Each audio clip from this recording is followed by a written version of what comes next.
Merci François pour ce commentaire. On va donc passer au chapitre suivant avec Fabrice Narducci de Lille qui va nous parler de cette même thématique de la chirurgie du cancer en ambulatoire ou en hospitalisation courte, mais cette fois-ci en cancérologie gynécologique. Mesdames et messieurs, tout d'abord merci pour cette invitation dans cette académie prestigieuse. Je vais vous parler de la prise en charge ambulatoire en cancérologie gynécologique. Vous savez tous que la chirurgie ambulatoire se développe en France. Parallèlement, dans la chirurgie gynécologique cancérologique, s'est développée également la chirurgie mini-invasive. Voilà 3 types de chirurgie mini-invasive. En haut à gauche, la célioscopie conventionnelle. En bas à gauche, la célioscopie single port. Et à droite, la célioscopie robot assistée. Donc la chirurgie mini-invasive, vous connaissez les avantages. On se doit au même résultat que la laparotomie, meilleure qualité de vie derrière, et il est clair qu'il y a de la bibliographie là-dessus. La chirurgie mini-invasive est un facteur indépendant et ça impacte directement sur la morbidité sévère dans le cancer de l'endomètre. Donc le taux de chirurgie mini-invasive pour les cancers gynécologiques en France est estimé à peu près à 20% en 2005 sur les curages aortiques, les VERTIME. 2012, 37% avec un infléchissement de la courbe de la laparotomie en 2007-2008. Voici ici notre activité après 2015. 2015-2016, on a commencé notre activité en ambulatoire uniquement en gynéco. Et vous voyez qu'on est passé de 27% à 36%. Alors, à partir de l'été 2015, nous avons mis en route donc la chirurgie ambulatoire, non pas dans les hystéroscopies ou les conisations, ça c'était déjà fait, et on a défini 2 grands groupes où on ne faisait pas d'ambulatoire dans notre centre. C'était les interventions simples, les interventions complexes. Je vais vous décrire après en quoi cela consistait. On a décidé de rapporter le taux de patientes non sorties le soir même et le taux de patientes réhospitalisées pour complications dans les 30 jours suivant la chirurgie. Ce qui était important, c'était de rapporter les échecs, mais aussi les procédures que l'on a modifiées et les résultats de ces modifications. Les interventions simples, c'était les célioscopies diagnostiques, notamment de staging pour les biopsies dans le cancer de l'ovaire, et c'était les annexectomies bilatérales prophylactiques ou les fimbriectomies. Les interventions plus complexes, je vous ai mis 4 grands groupes. Les hystérectomies totales, plus ou moins curage pelvien et ganglion sentinelle, les omentectomies avec toute la stadification péritonéale, ça pouvait être aussi associé à une hystérectomie, le curage pelvien, le curage lombo-aortique.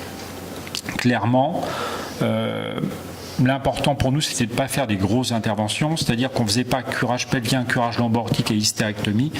On avait 5-6 heures d'intervention, et ça ne semblait pas raisonnable pour l'ambulatoire. Je pense que ce qui est raisonnable, c'est effectivement un curage lombo-aortique, même complet, un curage pelvien plus un autogeste, pourquoi pas l'hystérectomie totale et l'omentectomie.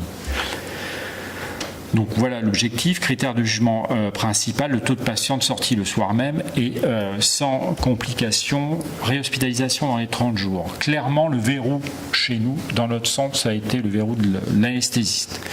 À partir du moment où on a une équipe dédiée pour cela, suffisante, donc ils ont développé donc, dans la consultation d'anesthésie le score de Kalkman, qui est un score d'anxiété préopératoire, mise en route, ce que tout le monde sait, mais chez nous ça ne se faisait pas à l'époque, antalgique et AINS avant l'anesthésie générale, et on avait mis en route aussi en même temps un drain d'exsufflation temporaire pour permettre d'aider à l'exsufflation après célioscopie et essayer de diminuer les douleurs post-opératoires. Comme vous voyez ici, un cas avec un drain enlevé un drain Rodon numéro 12, mis en sus hépatique droit, enlevé en salle de réveil quand la patiente n'est pas tout à fait réveillée pour pas que ça fasse mal. Voilà un cas sans, juste après une célioscopie pareil diagnostic, mais sans drain. Les caractéristiques des patients, vous voyez qu'on est allé entre 16 et 80 ans, l'OMS plutôt bon, toujours. Le BMI, chez nous, on a une population claire de 25% d'obèses, donc un BMI supérieur à 30, essentiellement des ovaires pour les célioscopies diagnostiques et les restadifications, mais aussi col utérin et cancer de l'endomètre. Dans les interventions simples, clairement, on n'utilisait pratiquement que du single port, un seul trocar. Et pour les interventions plus complexes, 50% à peu près de célioscopie conventionnelle, puis après les autres 50%, single port et célioscopie robot assistée.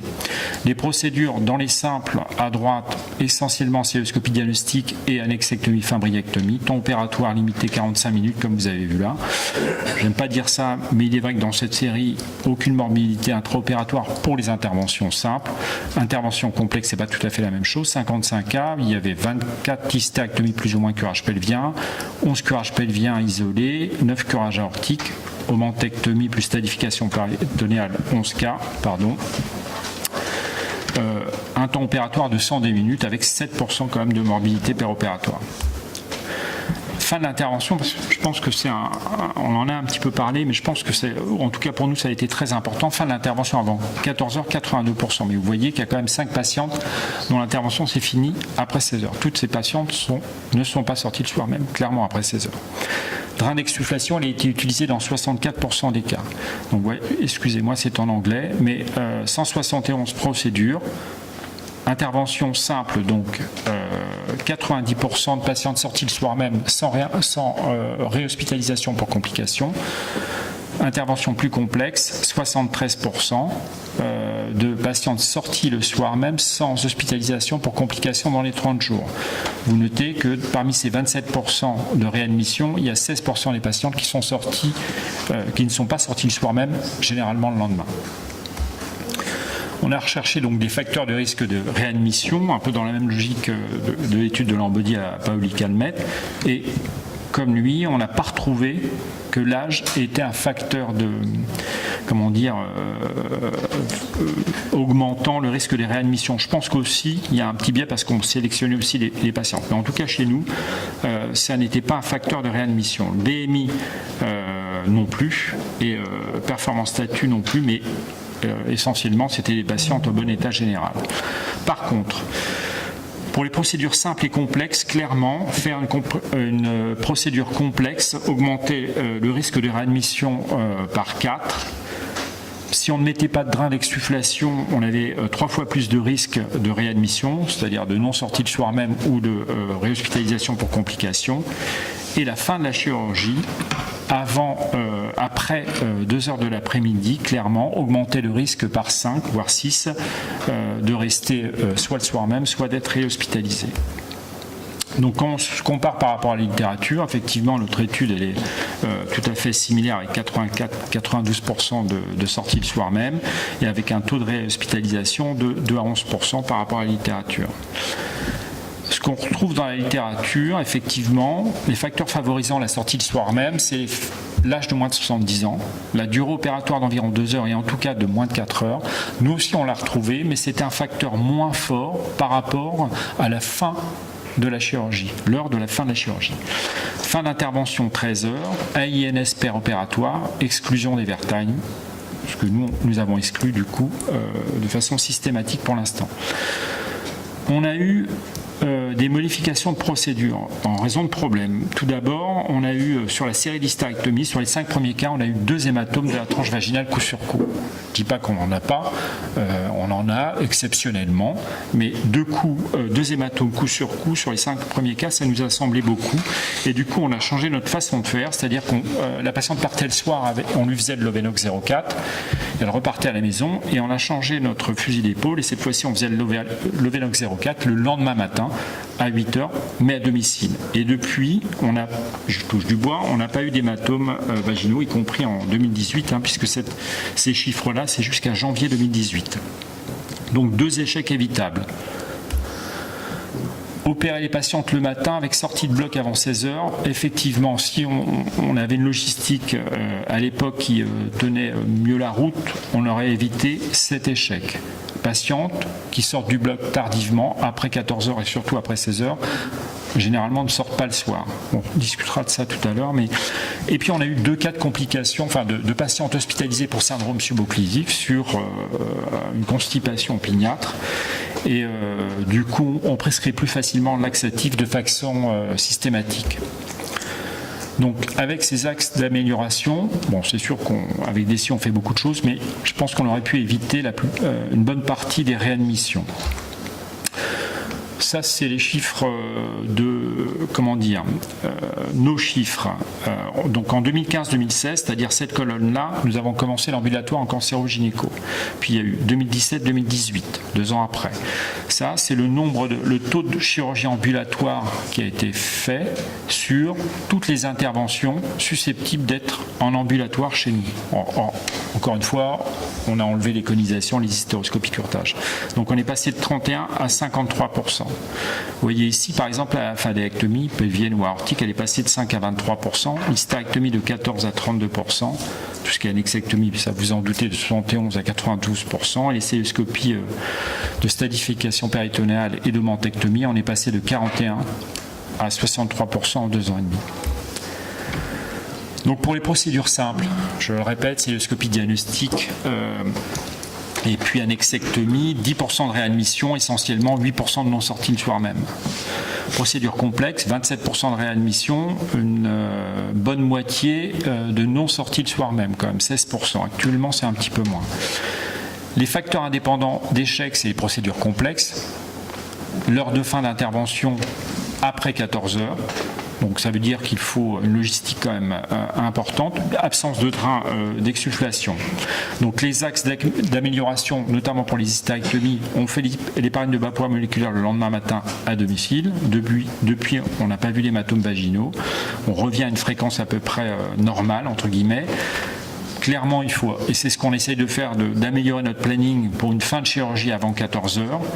Alors après, on peut discuter, on n'en a pas parlé ici, mais je pense que ma collègue d'avant avait parlé des taux de fermeture de l'unité d'ambulatoire.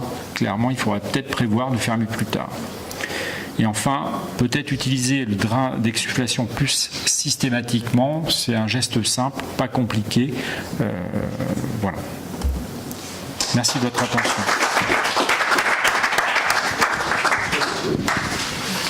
Des questions par rapport à la prise en charge chirurgicale des cancers gynécologiques en ambulatoire. Donc on voit que là, on peut quitter le sein qui semble assez simple, même si c'est plus une question organisationnelle, vers des actes plus compliqués, avant d'attaquer le dernier topo qui sera la chirurgie digestive. Des questions par rapport à cette activité en ambulatoire ? Quand vous faites les hystérectomies, c'est aussi les patients que radiochimiocurie, si jamais à la fin tu as à faire une hystérectomie de clôture, là c'est pas des gestes... On en fait très peu de chirurgie de clôture après radiochimiothérapie concomitante, clairement. Ouais. Donc pour l'instant, on n'est pas rentré là-dedans. On fait les hystérectomies cancer de l'abdomen, si tu veux. D'accord. Et par rapport à l'ambulatoire pour les curages, vous faites attention à la distance par rapport au lieu d'habitation de la patiente par rapport au centre, ou ça joue pas? C'est un petit peu comme vous. Souvent, nos patientes, elles ont 1h30, 2 heures de route et voilà. Donc non, on n'y fait pas attention. Une question de Richard. Dans les curages, tu distingues plus dans ton étude là les pelviens des lombo-aortiques, parce que les lombo-aortiques c'est des curages faits par exemple en dehors, en rétro-péritonéal, et t'as pas de problème si tu as une ouverture péritonéale. Les iléus qu'il y a eu par exemple, c'était des ouvertures, tu peux pas répondre, c'est ça le Non, problème. c'était je crois que les iléus c'était 2 annexectomies. D'accord. Et puis mon autre question, je crois qu'il faut que tu fasses attention si tu communiques, que tu dis que tu vas faire ton héparine de bas poids moléculaire le lendemain, si tu donnes pas le chiffre d'embolie pulmonaire que tu auras. Donc je plaisante si tu veux, mais je sais plus quelle est finalement la recommandation de la SFAR concernant l'héparine, concernant la protection des embolies des embolies en chirurgie gynécologique pelvienne lourde, où tu fais quand même des dissections, des curages dans des régions où tu tripotes les veines iliaques, etc. Tu peux préciser ça, parce que c'est quand même l'embolie pulmonaire, c'est plus grave parfois que de réhospitaliser une malade quand même. On est d'accord, mais il y a pour l'instant. Est-ce que tu te poses pas, j'ai fini ma question, est-ce que tu te poses pas plus la question peut-être de faire mieux ta tranche vaginale avec un surjet de meilleure qualité qui fait qu'elle saigne moins? Je veux pas être provocateur, mais c'est un peu ça que je me dis comme question.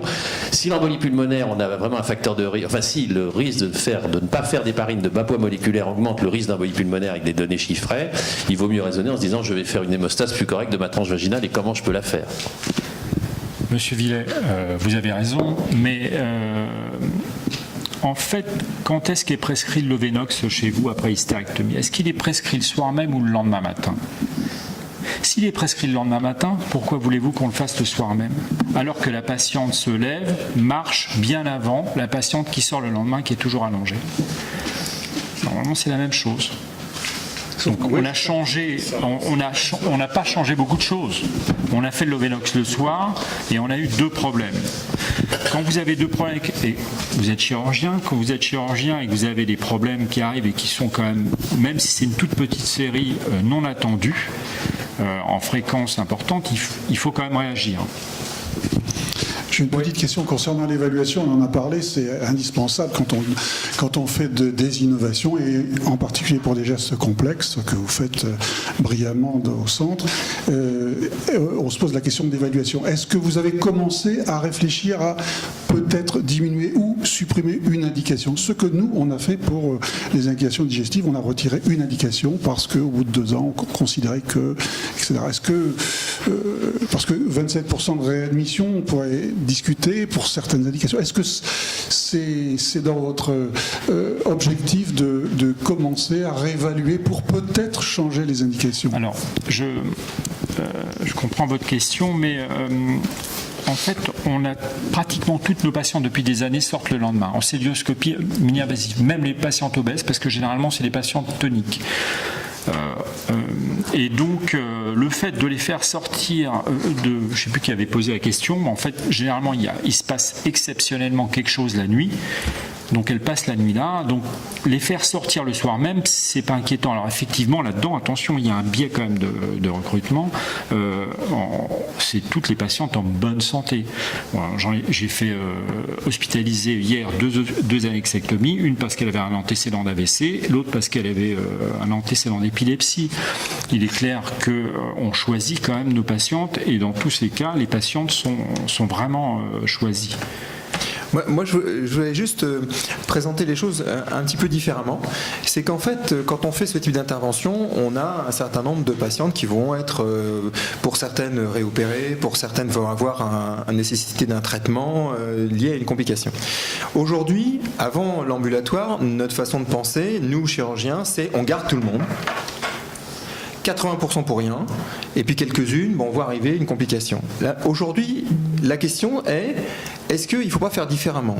C'est-à-dire que d'abord, il y a une sélection et on ne fait pas n'importe quoi, mais après, comme le taux de complication zéro n'existe pas, on fait tous la chirurgie de façon merveilleuse, mais on a quand même des complications, eh bien, la façon de voir est différente, c'est-à-dire qu'on prend les précautions, on donne les informations, on s'assure de tout, on fait sortir tout le monde, et puis un certain pourcentage de patients, on les reprend, on les réhospitalise, il y a 0 risque, tout se passe bien, personne n'est mort, mais par contre, c'est une autre façon de faire qui va s'imposer à nous, et nous, soit on résiste en se disant on s'occupe bien des patients, etc., alors qu'on sait très bien que quelque part c'est presque faux, parce que tout ça nous amène à mieux nous occuper des patients finalement. Est-ce que c'est pas ce qu'on est en train de décrire, et pour ça que cet après-midi elle est hyper passionnante, c'est-à-dire qu'on voit bien les expériences des uns des autres, c'est juste un changement de paradigme, on change, mais certainement pas, et c'est pour ça que toutes les questions que vous posez sont hyper importantes, parce que si on ne sait pas y répondre, c'est qu'on a loupé quelque chose. Mais contrairement aux critiques qu'on a eues il y a des années, c'est pas on laisse tomber les gens en les mettant dehors. C'est au contraire, on s'en occupe encore mieux pour qu'il y en ait moins possible. Mais est-ce que pour quelqu'un à qui on va faire une chirurgie colorectale, par exemple, dont parlera Anne tout de suite, est-ce que finalement, c'est pas, comme on sait que la complication fistule, elle arrive à un certain moment, c'est rarement le lendemain, est-ce que la stratégie va pas être de faire sortir tout le monde, et celles qui ont un facteur de risque, de prévoir une consultation de surveillance autour de cette date-là pour voir et traiter les quelques rares fistules. C'est vraiment un changement de façon de voir en fait. Pour répondre à M. Triboulet, un peu mieux répondre, c'est clair que, et pour aller dans le sens de Jean-Marc, c'est clair qu'on est très strict à la sortie. Une ou 2 fois, on n'a pas été strict et on s'en est repenti. Clairement, il faut une miction spontanée. Si la miction elle est spontanée, et même si la patiente vous dit qu'elle veut sortir, il ne faut pas la laisser sortir. Ça peut être une plaie de vessie qu'on a laissé sortir méconnue. Si c'est un 38, c'est pas pour rien non plus le soir. Donc ça évoque quelque chose. Clairement, on ne les fait pas sortir. Et puis il y a aussi l'appréciation du chirurgien. Il y a 3 patients qui sont pas sortis parce que j'étais pas tranquille et je trouvais que l'intervention était difficile, c'est tout, elle reste une nuit. Mais c'est à l'appréciation du chirurgien. Dans toutes les séries, vous avez appréciation du chirurgien, patiente non sortie le soir même. Oui, une question. Mettez l'accent sur ce drain d'exsufflation qui, en fait, d'après ce que je comprends, draine une coupole en post-opératoire. Est-ce que vous croyez que cette utilité ne peut pas être remise en question si on fait une meilleure exsufflation en fin d'intervention sur un abdomen bien relâché par compression manuelle, éventuellement avec une installation d'anesthésiques locaux? C'est possible, on fait aussi de l'anesthésique locale. Hein. On n'a pas comparé par rapport à cette façon de faire, clairement. Merci. Merci à vous. Merci beaucoup. Merci Fabrice. Et maintenant...